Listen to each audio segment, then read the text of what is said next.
Welcome to the LA Asian Pacific Film Festival. My name is Isiel Borlasa. I'm one of the shorts programmers here at the fest, and I'd like to thank you for taking the time for joining us for this conversation focusing on our program Episodics. I am zooming in from my living room in Lakewood, California, land of the Tongva people. I'd like to thank everyone that's coming in. We got folks zooming in from all over the States and from overseas, so thank you for joining us. We'd like to also thank everyone that's making this festival possible, especially the Academy of Motion Pictures Arts and Sciences, Sony Pictures Entertainment, Comcast NBC Universal, California Arts Council, SAG-AFTRA, Producers Art Industry Advancement and Cooperative Fund, the National Endowment for the Arts, HBO, and Warner Media. We also like to give a special thanks for all of our community organization partners who have continued to support visual communications for the festival and all throughout the year. I'd like to give a special shout out to our friends over at the Pacific Island Ethnic Art Museum because they're very excited about some of the projects in this lineup. So now let's get started with our conversation. Joining us today, as I said, we have artists from all over the US and artists from overseas as well. And I'll go ahead and introduce each project or each human, and go ahead if you want to give a quick shout out or kia ora, that's fine. So we have from Chosen Fam, the creator, Kyle Casey Chu. We have from Club Ultra, the director, Shelly Marr. We have the writer and director of Docs, Elaine Lowe. We also have our directors and creators of Your Asian Friend, Woody Fu and SJ Son. And from Real Bahine of Hawaii, we have directors Renee Benary Stewart. I hope I got that right, Renee. And also director Taylor Chang. Go ahead, say hi if you're on the grid. And also we have director from overseas, Benji Timu. I hope I got that right, Benji, representing the team of Faces of Oceania. Thank you all for joining us here today. Episodics is usually a program that's a little bit of everything. And it's usually from creators who want to step outside of the I guess, existing traditional forms of storytelling and tell a story in their own pace, in their own style, and in their own aesthetic. What I'd like to do is maybe kick off with Chosen Fam. It's definitely a scripted series that's in its own style, in its own voice, but it's very accessible in that it's a group of friends. I love the sort of metaphor of almost the band getting together. Can you talk to us a little bit about what inspired the series and maybe talk about the casting? Yeah, of course. So Chosen Fam is, for those of you who haven't seen it, it is about a queer and trans people of color indie rock band navigating the DIY music scene in San Francisco. So punks and freaks and artists and activists and all that kind of stuff. And it's actually based on my experience being a 20-something musician in SF and forming a band with my best friend and touring the US. And so I guess part of what led to this is because a lot of the existing queer media that's out there, I was like, a little bored by, to be honest. Like, okay, so like Looking takes place in SF and it's supposed to be like the gay show or whatever. And they even filmed like a couple blocks away from my house. But like part of my qualms with that is like, I feel like the most interesting thing about the characters was the fact that they're queer. And like, as queer people and as people of color, we know that like no one aspect of our identity can like fully encapsulate who we are and like how interesting we are. It's like, we're interesting because we're interesting people. We're compelling people, period, right? And so I wanted to create a kind of show that was like accessible and goofy and funny and really represented all of these different aspects in like an entertaining way, which I hope I did. And so there's a lot of dark humor in there. There's a lot of butt jokes. I douche in the first scene. It's a lot. Yeah. And in terms of casting, it was really important for us because we have like a multiracial and we have a cast that represents a lot of different like sexual identities, like trans people, bigender people, etc. That it was really important for us to have talent that actually came from those experiences so that they could kind of bring that personal touch to it. And so we made sure that that held through in our casting.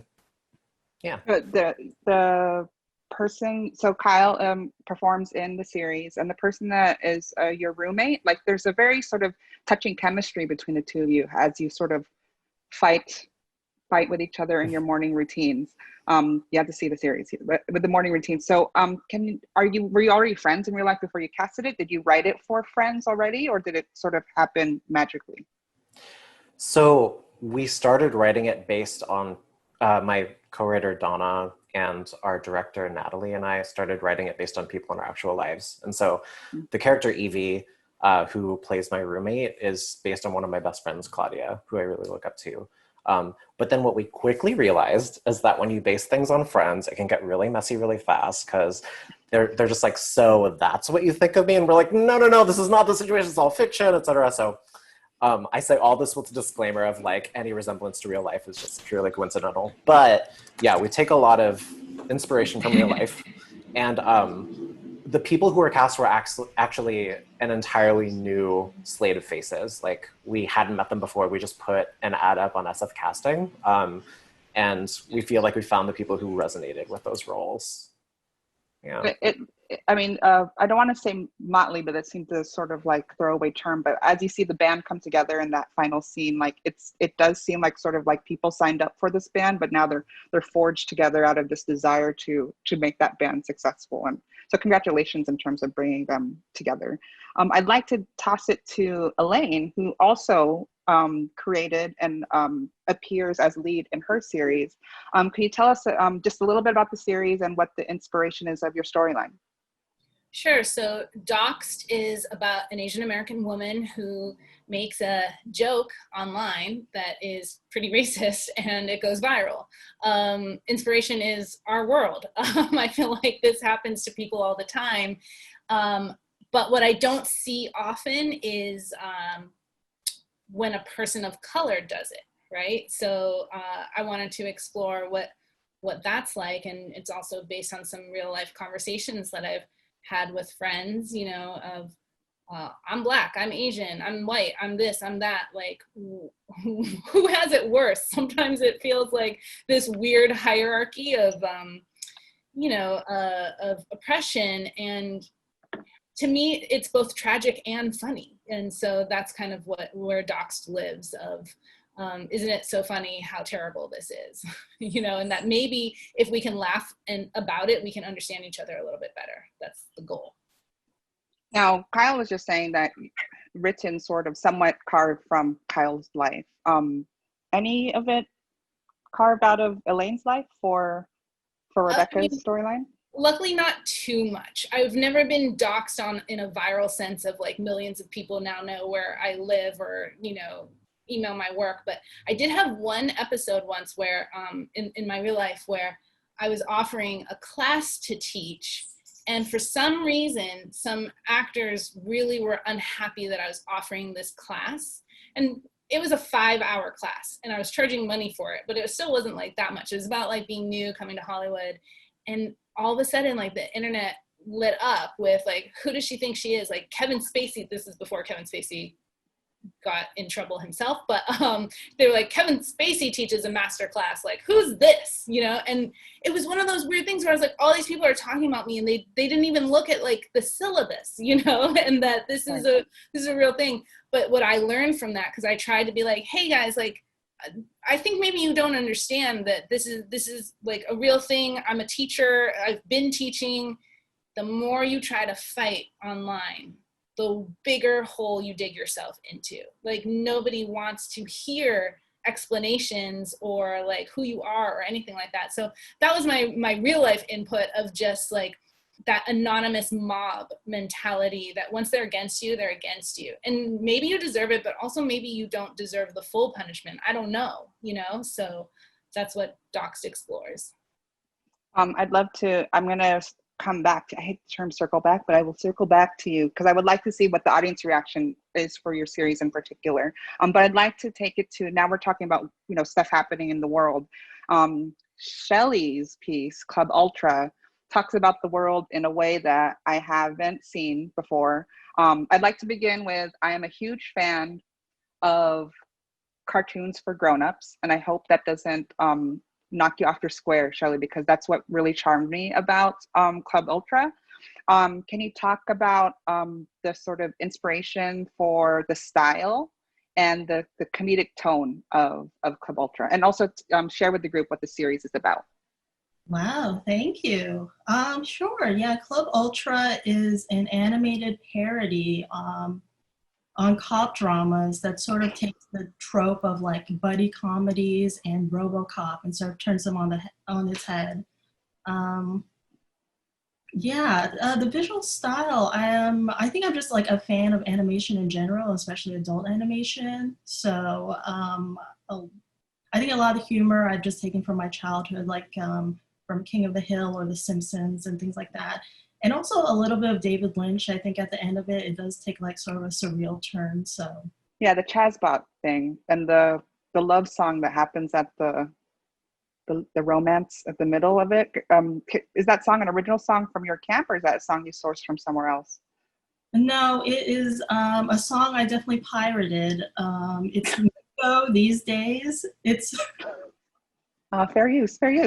yes. I don't think it is. You know, I don't have any lawyers and I own nothing. So Indie cinema is the way to go, Shelley. We support you. I stand with you. On this note of songs, I'm gonna be totally straightforward, and I'm gonna sweep past Woody straight to SJ song, and she has a song right now. What is it? It's called Hot Woke Asian. Hot Woke Asian, yes. Which Woody and I created together, by the way. It's like I'll swoop back next to Woody. Hot Woke Asian is a song that's out on their YouTube right now, and when I saw I think it came out right around the time when I started sort of programming the festival, and their series, Your Asian Friend, talks about Asian, how do I say, Asian inside thoughts in a way that hasn't been. Am I totally butchering it, Woody? No, you're doing great. It's like Asian inside thoughts in a way that isn't stereotypical anymore. Like they bring up you bring up sort of like interracial or in between hatred between communities that's never spoken about, but you do it in a lighthearted manner. You talk about stereotypes and the troubles that we have as AAPI in Hollywood, but you do it in a manner that's never been done before. What is the inspiration behind your work? Like, what goes on when you guys are writing these things? And can I be invited? That's so kind of you, all of these nice words. Please, Woody, go ahead, answer all those questions. Okay, I'll answer them in order of me remembering them. No, it's a lot of it just comes from like our own conversations. Like me and SJ have been writing together for a little while, and it's just like small things that happen in our life, and we kind of like blow them out exploratorily. And then so two of the pieces that are in this programming block, one piece is called Ghost, one piece is called Wanna Fuck, and they're they're sketches that we wrote that used to be comedy and Nerdist produced for us. And our original pitch to them was we wanted to make like an Asian Key and Peele. We wanted like a sketch series that was like fast and smart and like mostly about like the gradients of race, as opposed to just like, you know, these are jokes about being Asian, these are jokes about being white. White people don't get it. Ha ha ha ha. We wanted to be a little more like nuanced and like have something to say than just that. SJ, you have a... Yeah, I mean, you pursed your lips significantly. Well, we all know that like Asian hatred, self-hatred is a huge thing. And I feel like that was like a topic that Woody and I went off on each other at various Japanese, what's it called? Cafes, not people, Japanese cafes. I'm sorry, that was a weird pause.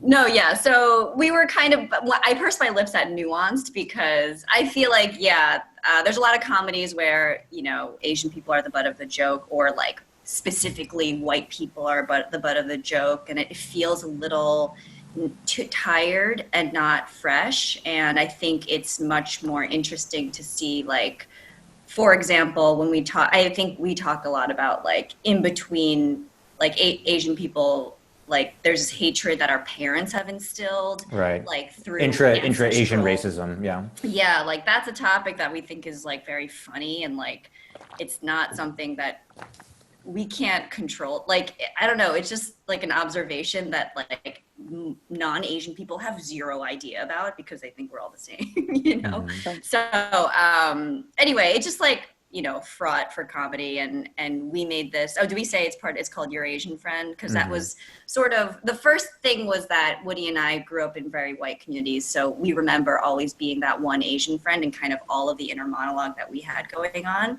And we're like, wait, how come, like, can we voice that and be funny and be like really smart at the same time? So yeah. You know, I think if I could speak from an audience member, it sort of like gave breath to things that were bubbling inside my head that I didn't know if other people were like wanting to address it out loud. It felt weird to sort of like, what was the piece that you had last year, Woody? The Barbershop Quartet one? Oh yeah, like, I sent that to all my friends. I'm like, y'all, we all know this is real. Like now we can talk about it in the form of Barbershop Quartet. And I use rideshare, the economy one, all the time, and I totally judge people in my head all the time. So you just give life to things in my head. So thank you for creating it. Thank you. I'm gonna toss it. So we're talking about a little bit of, you guys were growing up in sort of communities that didn't reflect you, Woody and SJ. Now the project with Real Vahine of Hawaii, I had a chance to see at Hawaii International Film Festival. What I recognized there is that the directors and the producing team were intentionally taking time to sort of capture stories of women who weren't often in the spotlight in terms of industry. Yeah. And what I got from it was, this is a chance to maybe inspire another woman on a track for that realm. Renee, if you want to talk a bit about the project and about Women in Film Hawaii. Am I getting the production team right? Yeah, it's Hawaii Women in Film. There we go. Some of it, yeah. And so she's kind of the brainchild, along with producer and editor Shirley Thompson.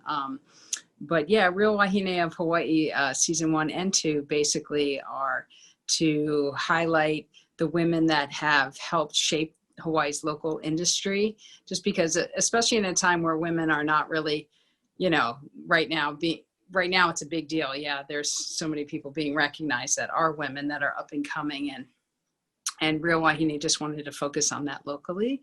And so it also is an opportunity to show our minority filmmakers that are women. You know, like I had the privilege of getting to know someone that I really admire and respect that's up and coming, like Aaron Lau, and then Taylor had the privilege of working on someone that's done some amazing things in the industry, Lizette Flannery. So maybe she can speak to that.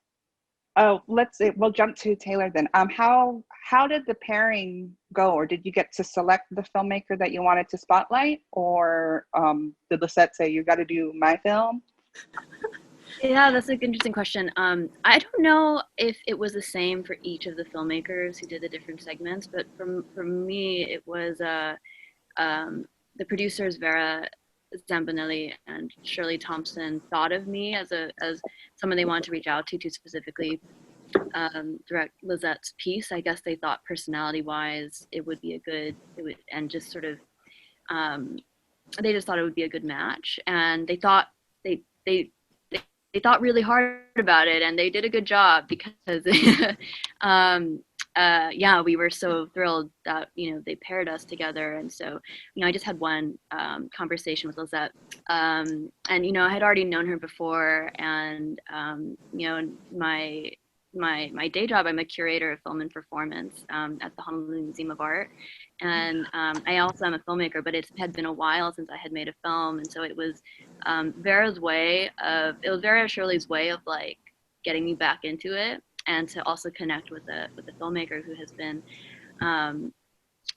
shaping the local industry for, you know, decades. And so I learned so much in the process. I learned about Lizette in ways that I didn't imagine I would learn about. If the group is not yet familiar, Lizette Marie Flannery, like Taylor said, has been making films for years, and mostly like focused on amplifying the work of hula and spreading the sort of essence of aloha through her work as it travels through film festivals. So seeing you sort of spotlight her, like, it was so well deserved. And then seeing Renee spotlight Erin, who I think is on that track with her work now. Erin is an emerging filmmaker currently in a Sundance lab, sort of developing a feature, I believe, utilizing her Kanaka Maoli in her storytelling. Talk about, working with Erin in your piece, Renee. Well, I just to also let you folks know that in the festival, both Lizette and Erin have their documentaries, and Erin has her feature, The Moon in the Night, and Lizette has Tokyo Hula. So they're also going to be a part of this festival. But yeah, working with Erin was pretty amazing. I mean, just to see how she was as a storyteller, connecting to her Hawaiian, roots, as well as trying to tell Native stories from a Native perspective, and what that meant to her was really important. For me, it was pretty amazing because I've been mentored by a Native Hawaiian, Heather Juni, who's an amazing filmmaker. Yay.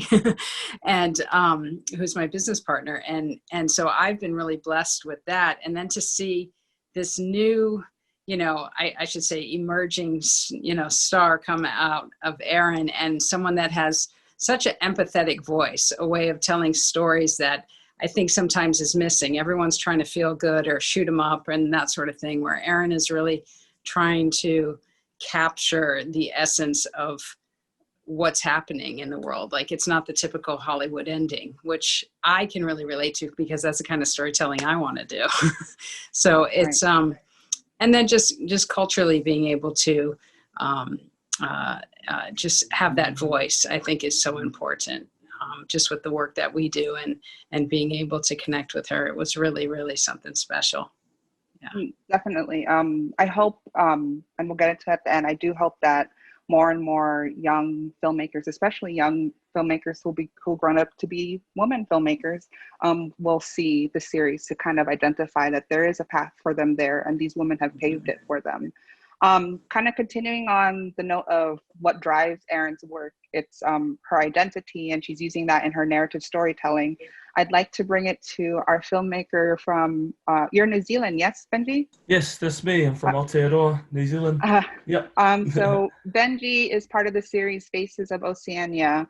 And from what I gather from the series, you're really sort of driving the mission of showing the diversity of the peoples of Oceania, and sort of trying to take back your narrative on screen from folks who aren't of that heritage. Can you talk a little bit about your team and how this project came together?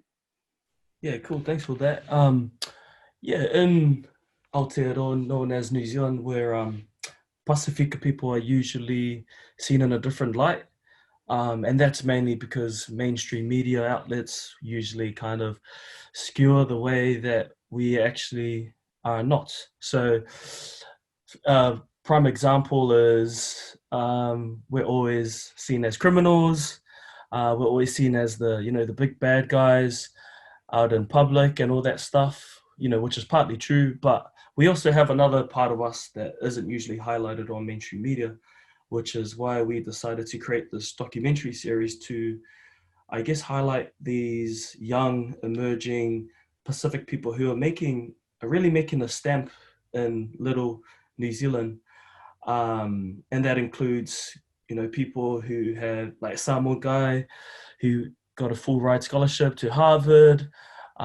We have some medical doctors, and then also one of them is myself. So that was the weirdest experience of them all, directing a series about yourself. So you can imagine how it would have looked or felt like when you're directing and being in front of the camera. So yeah, basically it was to reclaim the narrative of who we actually are, in contrast to how people perceive us to be in New Zealand. You'll find out in the series that Benji's background isn't initially from filmmaking world, it's from architecture, correct? Yeah. So I can't imagine trying to direct myself, and also, I can't imagine directing myself. Yeah, neither. I couldn't do it either. I had to get a little bit of help from Therese, so she's the producer as well.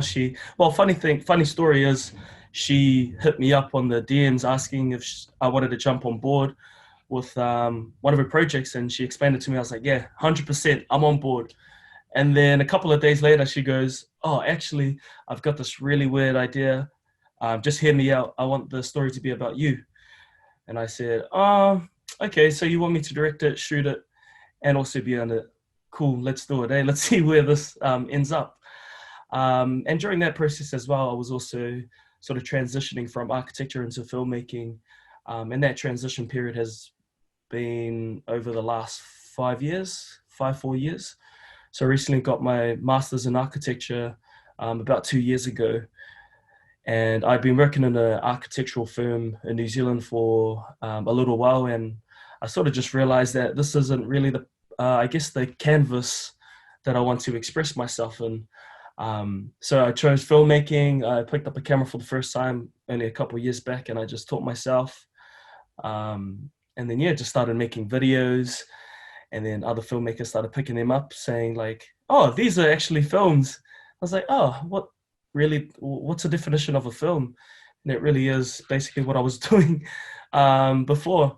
And, people used to say, oh, I love your B-rolls, or, all these technical words. And I just used to be pretentious and say, oh, okay, yeah, I intended to do that B-roll thing that you were talking about.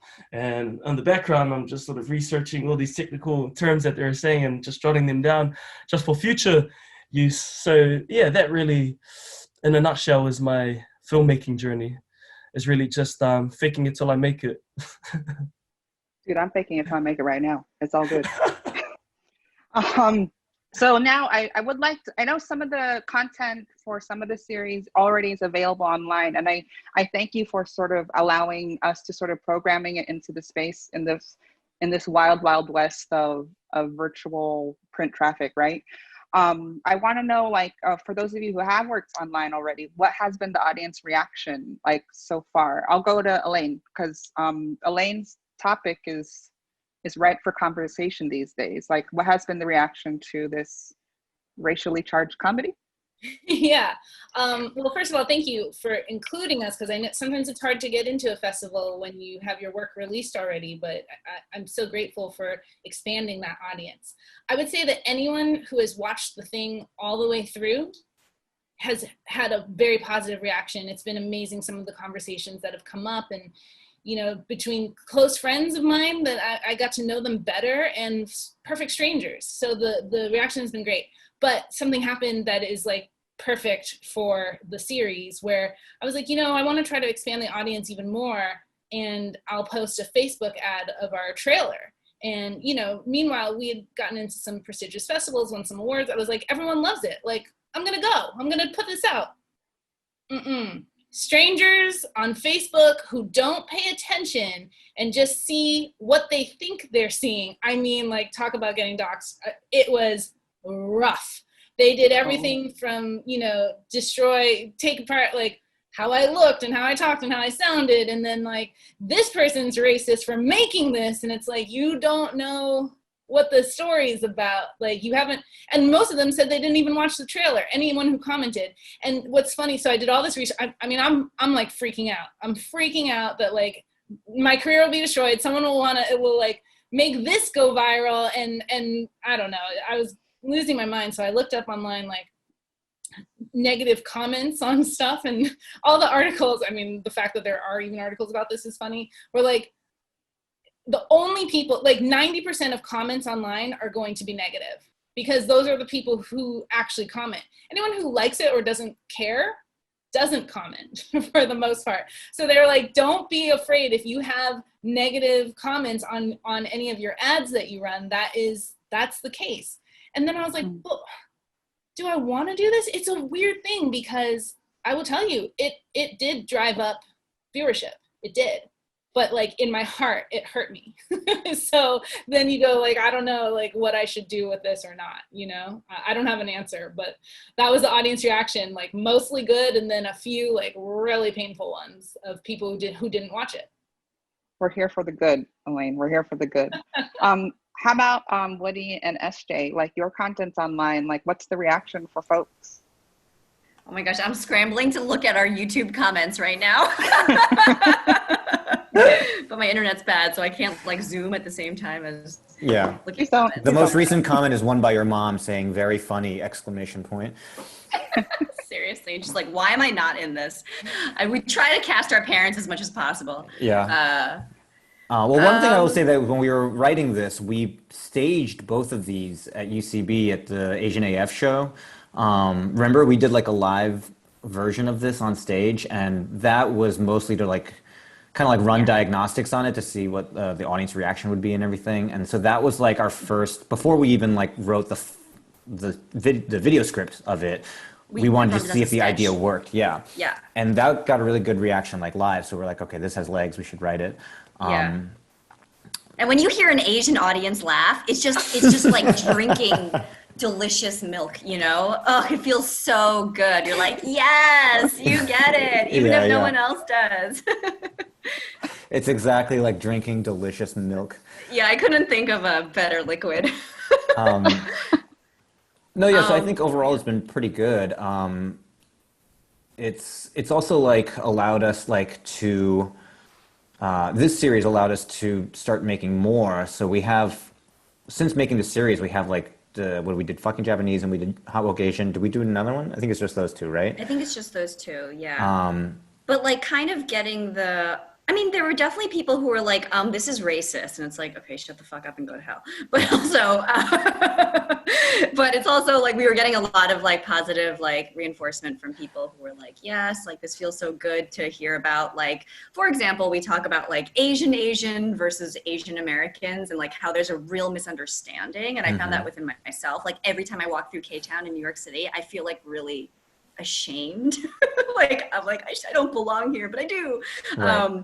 But anyway, I feel like that really resonated with people, and so it kind of was like, oh well, we have like something going here, so we made a few more, Yeah, because we've always wanted to write something that if you have experienced it, you really get it, and if you didn't experience it, you can like understand it through the piece. We never wanted to like make something, the goal was always to make something that is inclusive to everybody.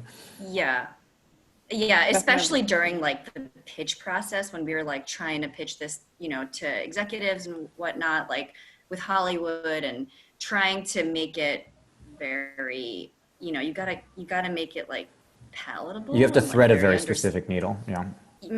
Exactly, because we know what the leadership is like in Hollywood, and you gotta kind of play the game, So, but it's also we want to be able to appeal to not just Asian audiences. So yeah. Anyway, am I on a tangent here? You clearly want to appeal to ghost audiences, which I think is perfect. Yeah.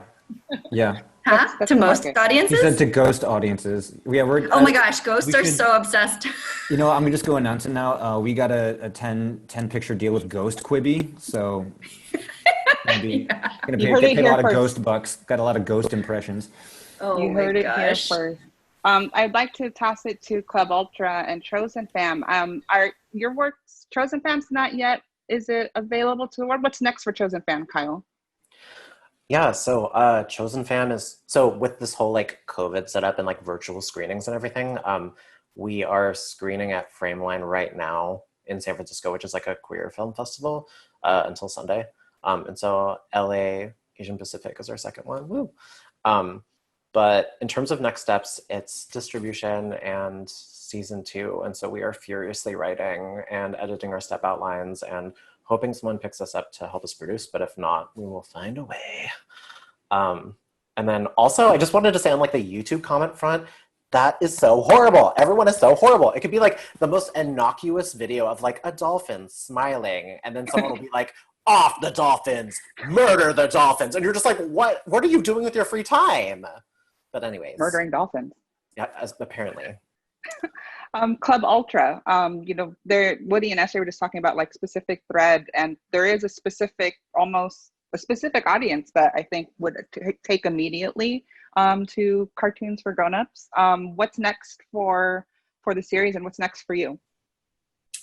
I don't know what's next for me or for the series, really. I think I'd be remiss not to, mention all the, I think there's a conversation going on about movies and TV and how we represent probably law enforcement.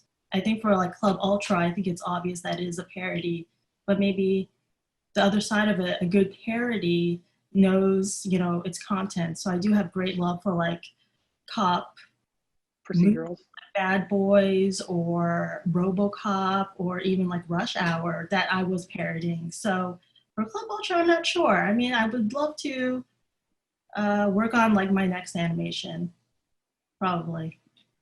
I'm ready for it. I'd love to see more Chazbot on my phone. If you could make that a wallpaper, I'd be so into it.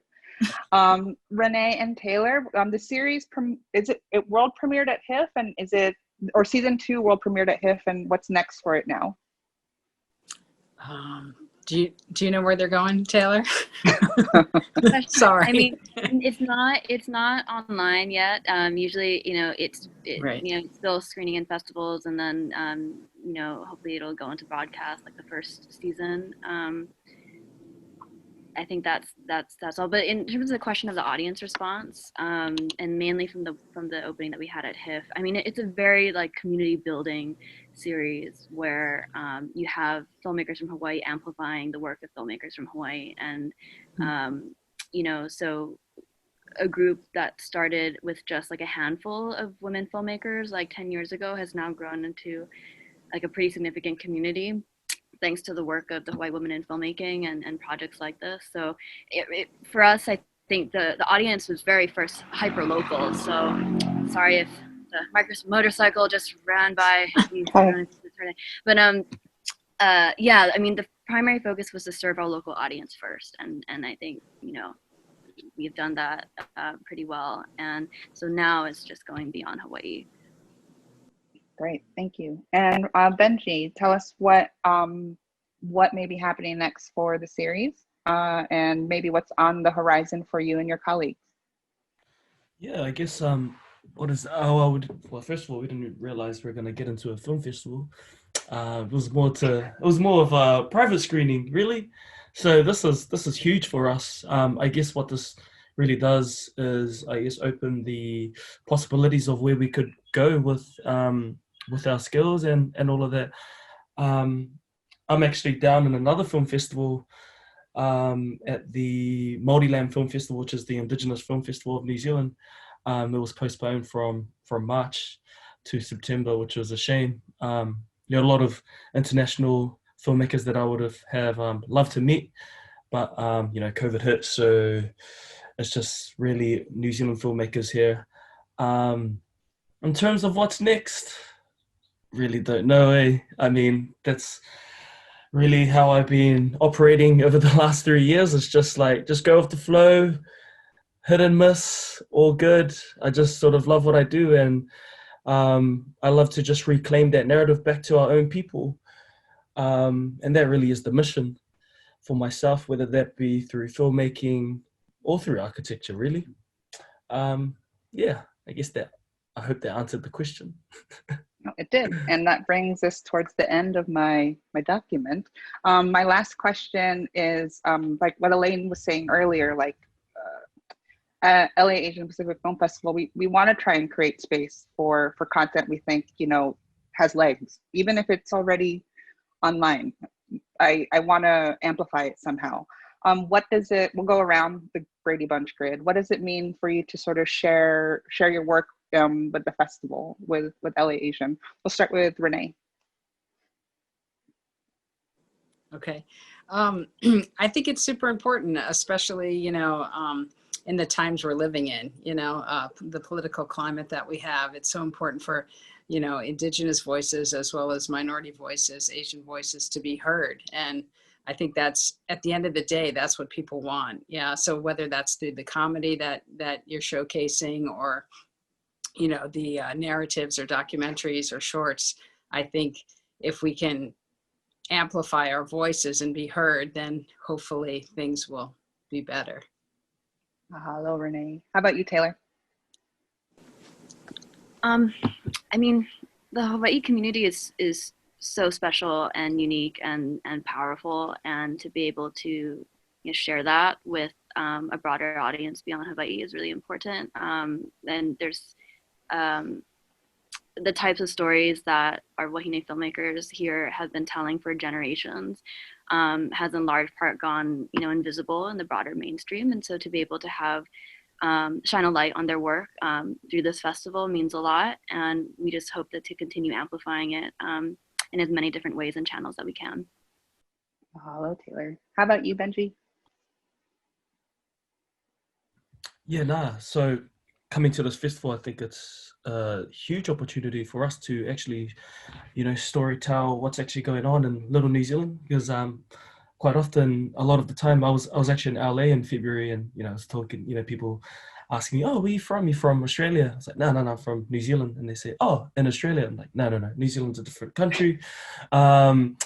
And yeah, so it goes to show how much people know about us. But if growing up in New Zealand, there's a lot of people like to see New Zealand as not a racist place, but I would say that it's pretty racist. It's just we're good at hiding our racism, I guess. And so it's really important for us to actually reclaim our narrative back and to tell those stories of how we actually feel. Because a lot of the time, we're seen as the leading country in terms of, racism that doesn't really exist when, people like myself say it does. And also Taika Waititi, who actually made a video a couple of years ago saying that it was racist, really made a lot of the Kiwis pissed off. So I guess it's really important for us to actually, share our voices overseas, such as the festival like this one. Yeah. We're glad to have you. Shelley, Club Ultra at LA Asian Pacific Film Festival. What does it mean for you? And what do you hope audiences want to take from the show? It means a lot of things. I mean, I'm just thankful to be a part of this and having the platform to show my work as well. I think just even seeing a small clip of what people are doing, I think a lot of times people want to flatten the Asian experience into one thing.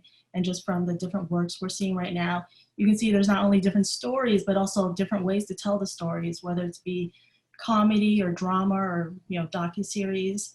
So yeah, I'm excited, very happy to be here. Thank you, Shelley. SJ and Woody, LA Asian Pacific Film Festival, and you're an Asian fan. What does it mean for you as artists? Yeah, I mean, and ghosts, maybe. Oh, what? As ghosts. Speaking on behalf of all ghosts everywhere. It feels really good. I mean, I haven't been to LA Pacific Film Festival before. I know, Woody, you have, but it's like a good one. I mean, it's like a great festival, and okay, not saying that like there's bad festivals, but like, you know what I'm saying. It's just nice to be a part of in like Asian spaces and Asian community like specific festivals, and like a few times to the New York one, and so it feels good to be on the other coast, even though we're all through Zoom. So yeah, and like Shelley said, like seeing through lines or similar themes like people do. There's like a really nice universality of it, with sharing our work this way.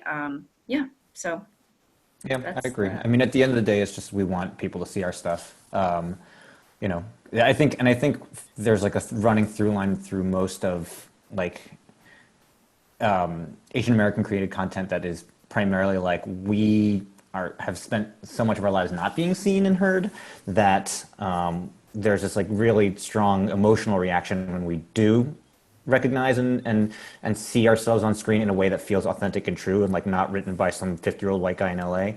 And so we're like, oh, this is a real person, and that resonates with me, and that to me is like kind of the point of all of this, of making anything at all. Mm-hmm. I just got a note. Oh, go ahead, SJ. Just to say, it just feels radical to, after not being like seen for so long, it just seeing your faces, like your 10 faces, it's like old to me. I'm always like, oh my God,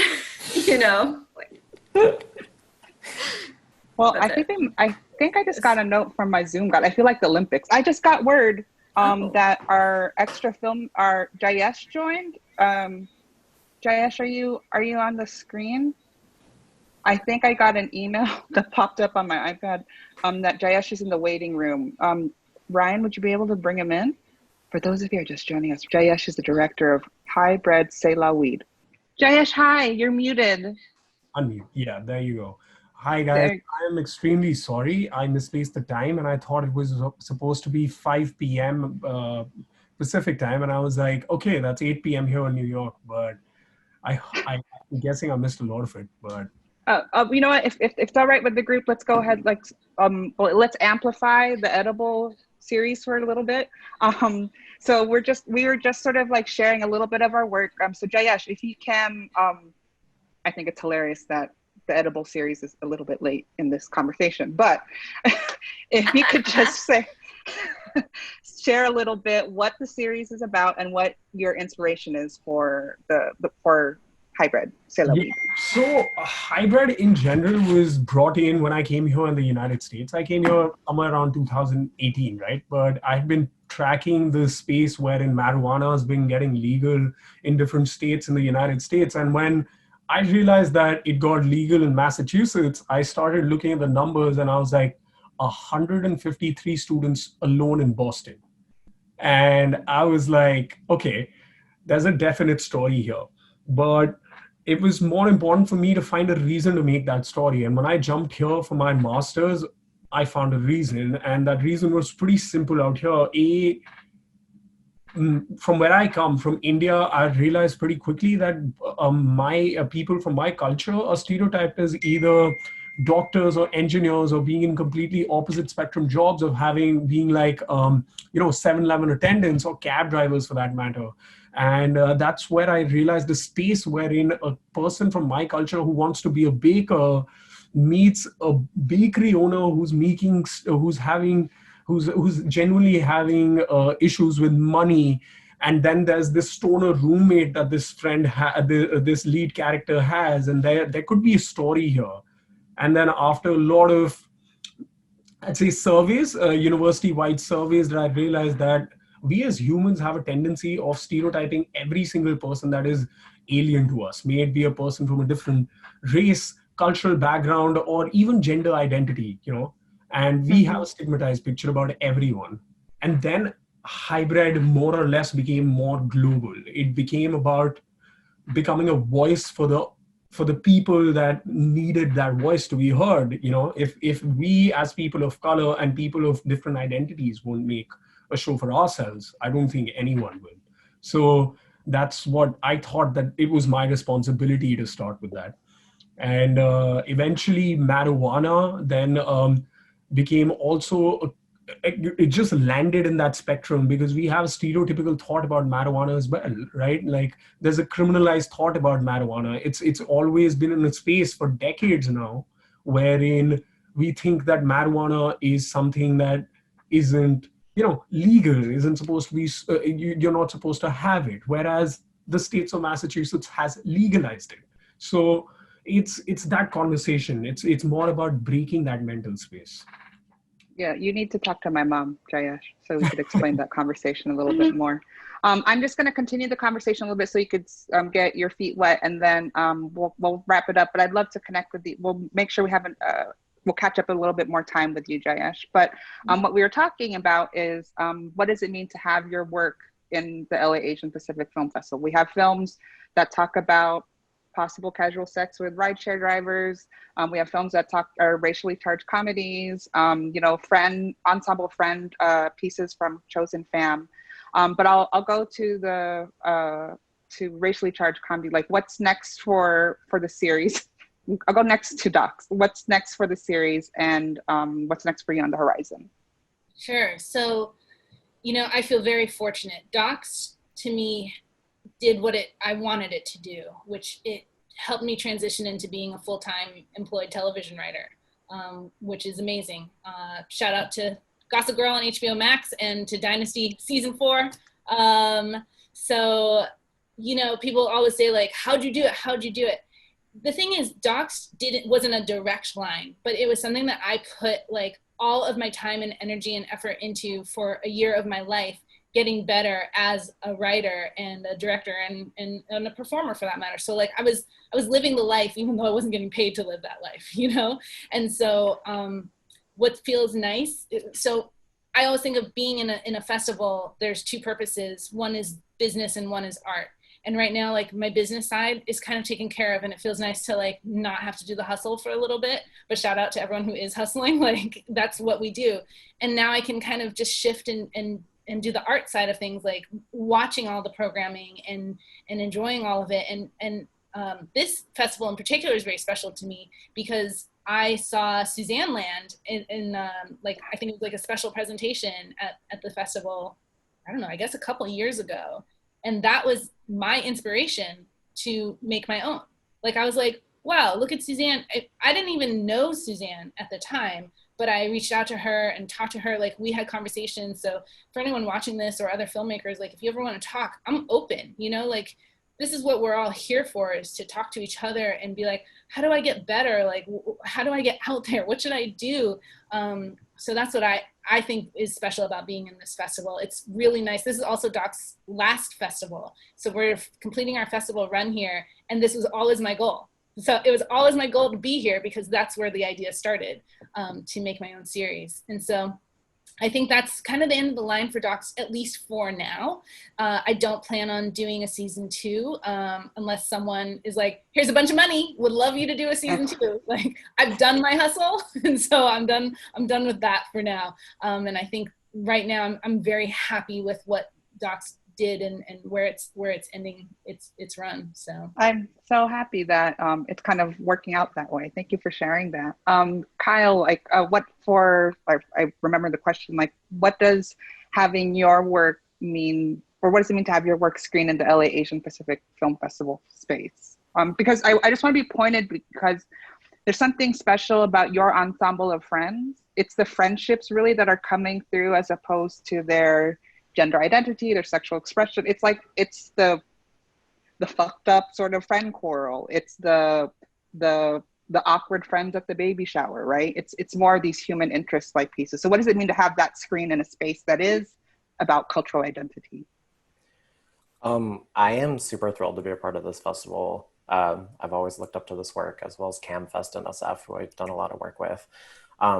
And we're just starting our festival circuit. And so basically the only people who've seen it so far are people who've been in the cast or crew, and it is like a multiracial cast. Like there's like Black, Latinx, Indigenous, biracial, Asian representation, like trans, gay, bi, you name it, right?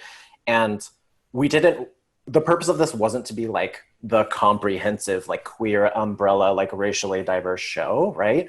But like from the people who've seen it, like there's been a certain resonance, like what Woody was talking about, where they were literally like, is there going to be a disabled person? Is there going to be like a Native American person, et cetera? And I thought it was really interesting that was coming up, because they saw that there were authentic stories on screen, and that was like kind of refreshing and non-tokenizing in a way, which is like such a low bar, but like all these people were just like asking about it and saying like, how do I do it? How do we tell these stories, et cetera? And I think what it shows is that there is such a hunger and such a thirst for that recognition, and to be depicted in like a dignified, multidimensional way.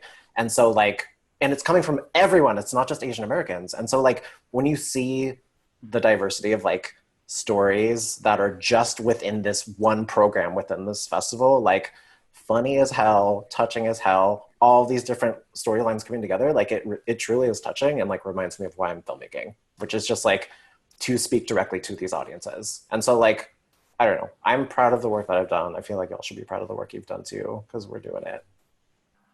Thank you so much for that. And now, Mr. Dias, just briefly, like, what does it mean to share your drug slanging university story in the LA Asian Pacific Film Festival space? To be fairly honest, it feels like home. I'm not gonna lie. It's been a great space wherein I've had a great festival run all through this pandemic. And but even till now, you know, there are certain people who aren't able to pronounce the name of my character right. It's Jay, they call it Jai. And that in its own self makes me feel like there's a huge win with this project, wherein they're at least being aware of new people, new names, but when it comes to people that understand the struggle, that understand that it's a genuine, like putting yourself in a story, moving forward with that identity, it really takes a lot of struggle to move forward with, because I'm sure all of us, while we're making these films, we also understand that during the production or the pre-production process, there must have been so many discussions we've had with certain people that probably don't understand where we come from. And just putting that kind of energy out there in a space where people relate to where I'm coming from just warms my heart up. So just that. Thank you so much for sharing that. And I think that wraps it up for us. Thank you everyone for taking the time. I'm going to do my outro now. If you enjoyed this conversation and our film festival lineup, please consider making a donation to Visual Communications. Your help supports the organization be alive year-round, and so that we could be able to do a festival again next year. Don't forget, this program, Episodics, is on view. It goes from October 1 to October 31st, so you could check that out on our website. For that information, for more details regarding our C3 Converse panels, please go to festival.vcmedia.org. Follow us on social media at vcmediaorg on all platforms, and also follow our hashtag LAAPFF 2020. That's it for now, and I'll see you guys somewhere in real life soon. Thank you. Nice to meet y'all. Thank you so much. See ya.